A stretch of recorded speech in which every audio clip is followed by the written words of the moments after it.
What is up? What's happening? What's going on, YouTube?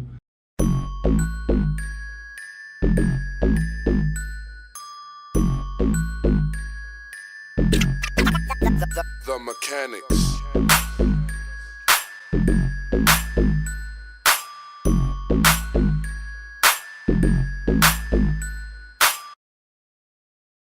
So, as you guys know in the thumbnail, let's see. We are installing a engine temperature, engine coolant sensor gauge, engine temperature sensor gauge. What I went ahead and did was I purchased this one. It's kind of for trucks, but it's kind of not because it's like a universal one, but it says max tow on it. So obviously it's for something that can tow, and obviously I'm not towing anything. So this one has a analog and a digital gauge. I don't know if you guys can see that. So it's gonna say the actual number and it's gonna say where on the analog it is. I felt like that's doper than just an analog or a digital. It has both.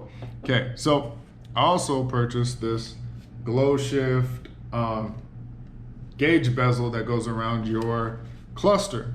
So, I mean, I had one of these back in the day with my EK, and I don't think my gauges worked on it. I don't know. Anyways, so I got this. This was like 30 bucks on Amazon.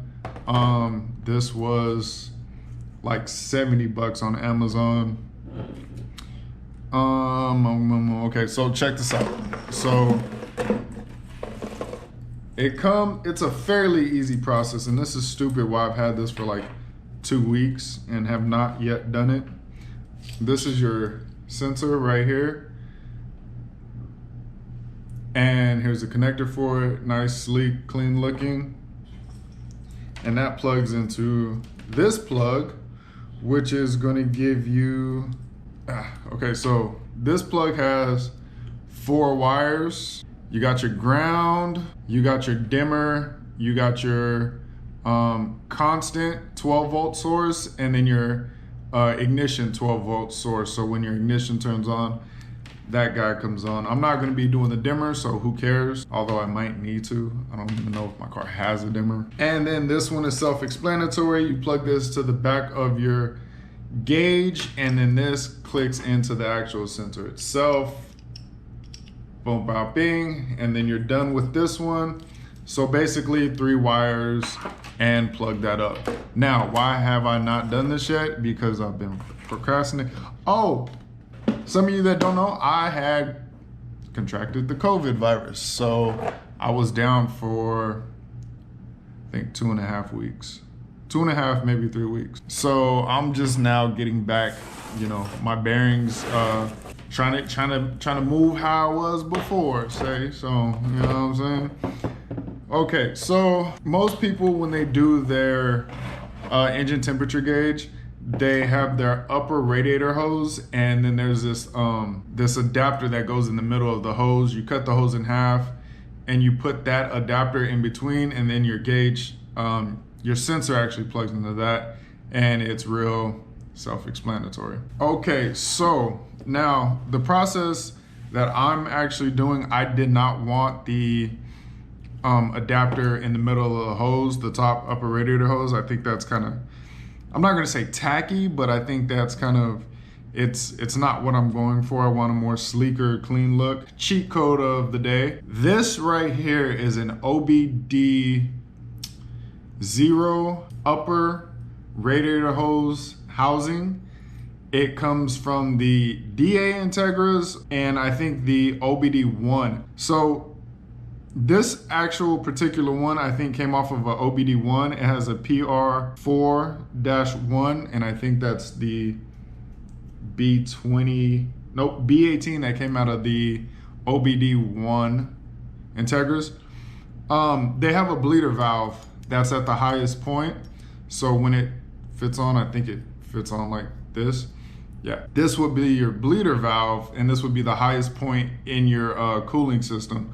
So being that this one doesn't actually have a bleeder valve, what I did is I don't know if you guys can see, I just drilled straight through it. And this, so now we'll be able to go inside. Now I have to tap this, and that's the process that I'm about to do right now. This has a marking on it that says MT 1/8. So that's your pitch, and I got my tap and die set here. I have this guy right here, which would be my tap set or die set. And now what I need to do is, being that this is not threaded, I need to make this threaded so this can thread up. Like I said, this says 1/8 and this one says 1/8. So, I mean, the threads match up. So theoretically this works. And if this doesn't work, I'm not even posting this video, so you guys won't know about it. So I'll try to get this going.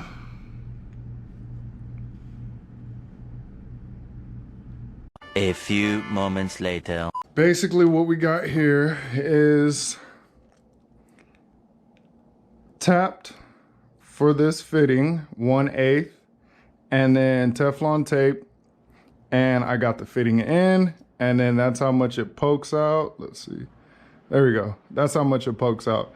Now, like I said, this is the highest point of your cooling system, so it is gonna, like, in theory, the water should be up into this cavity per se, especially when it builds pressure, it's gonna go into that cavity there. So I'm gonna run this for a while, and if this does not work, then I'm gonna use the OEM one that I have that I'm taking off. It doesn't have this nipple for the bleeder, so I'll probably be tapping into somewhere behind here, maybe welding some more aluminum so I have a thicker surface. But I do think that I could just drill through here and tap it and put that through.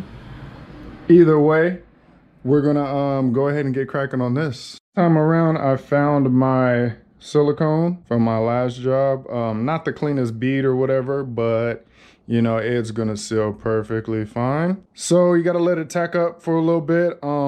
This process, a lot of people are just gonna slap this on. It's not recommended. It says on the back that you're not supposed to do that. So I'm gonna let it tack up a little bit and create this actual seal, because there is no gasket, period. If there was a regular rubber gasket, I would just slap it on, such as the valve cover gasket. But this one doesn't have one, so this is what I'm going to be using. As you guys can see, the valve cover is still clean. No leaks, so we're good there. This is what I'm going to be replacing, and then if you guys can see, there is no nipple up here. So now I'm going to have a nipple up here and a wire running that way. So I'm gonna go ahead and pull this off and yeah, proceed from there. So as you guys can see, I pulled the old one off.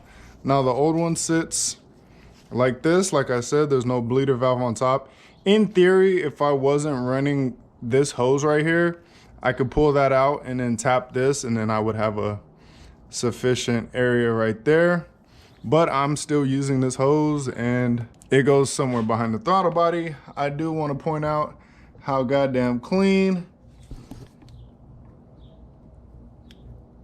that radiator cavity is.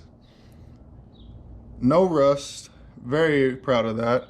That is a big yes for me, because if you guys know, a lot of these engines, older engines, get a lot of rust in them. I'm super happy mine is clean, squeaky clean, boy. So this is what my gauge cluster looks like right now.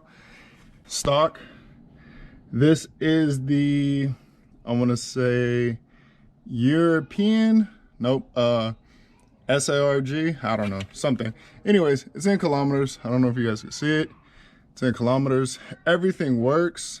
We're just gonna put this situation like this and have my temp gauge, an actual digital reading, in front of my old one, and that's gonna replace that with this.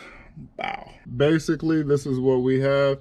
This is gonna be our end game for now. This is the engine temperature sensor, and then this is just a gauge. I can't even see what it is. I had this in a box. I'm just using this to fill the gap until I figure out what gauge I actually want to put right here. I do already have an RPM gauge, so I'm not gonna put an RPM gauge right here. Maybe a oil temp sensor or oil temp pressure. I'm not too sure yet, but this is just, or air fuel ratio. I might do an air fuel ratio. This is temporary. This is not going to be wired up or anything like that. This is just blocking that hole. You can still see gas gauge. You can still see it behind there, so no worries there. And you can still see the engine temp, the OEM right there, so we're good there. Now it's time to crawl underneath here and get some wiring done. All right, so this wraps it up. Like I said, red wire went to positive, constant. White wire went to key on, ignition on, and then the black wire went to the ground. All those are wired up underneath here.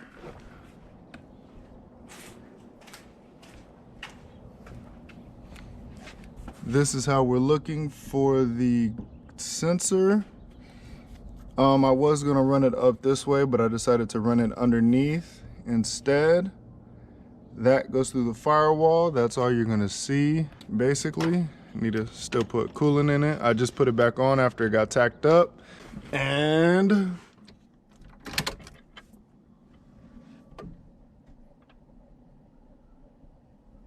key on, ignition on. There we go. All right, so we are all done. That is gonna wrap up this project. Quick test. The only thing I have to do right now is bleed the radiator, which by that I just mean leave the cap off and keep pouring in coolant or water until it fills up, because I opened the system and I drained a lot out. So let's show y'all real quick. I'll talk about key on, ignition on. That's where we sitting.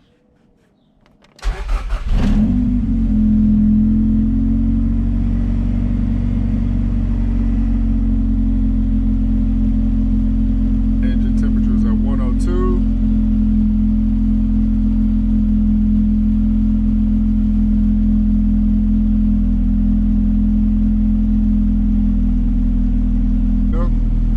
Something, boy. It's reading something, boy.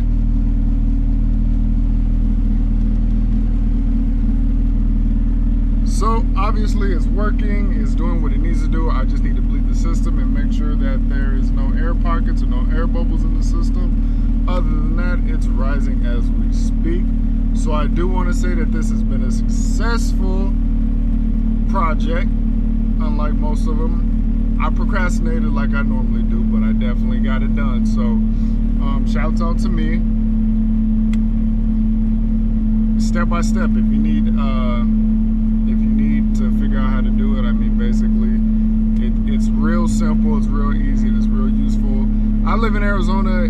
It's summertime's coming, it's getting hot. I would like to monitor my engine temperature with an actual gauge, digital gauge, and not just the analog gauge. So this is pretty tight for me. It's kind of bright, but I mean, that's fine. There is a dimmer wire, so I can wire that up if I figured out how to. I don't even have a dimmer. Oh, that's too bad. Anyways, so that's gonna wrap up this video. You guys, like, comment, subscribe, come back, okay? Come back. With this being said, peace. I'm gone.